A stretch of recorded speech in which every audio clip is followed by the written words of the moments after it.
কুরবানির পশু জবেহ করার বিধান। কুরবানির পশু নিজ হাতে জবেহ করা উত্তম।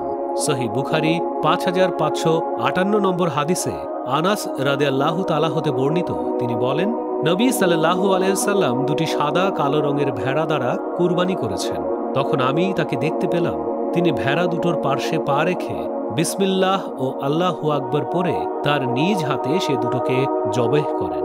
অপর হাদিস 5559 আয়েশা রাদিয়াল্লাহু তাআলা আনহা হতে বর্ণিত, তিনি বলেন, শারিফ নামক জায়গায় রাসূলুল্লাহ সাল্লাল্লাহু আলাইহি সাল্লাম আমার কাছে এলেন। সে সময় আমি কাঁদছিলাম। তিনি বললেন, তোমার কি হলো?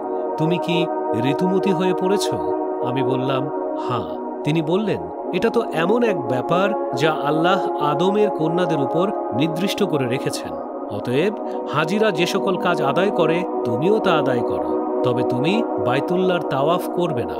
আর রাসূলুল্লাহ সাল্লাল্লাহু আলাইহি সাল্লাম তার স্ত্রীদের পক্ষ থেকে গরু কুরবানি করলেন। সুতরাং এই হাদিসের আলোকে কারো পক্ষ থেকে কুরবানি করার বিধানও শরিয়া সম্মত।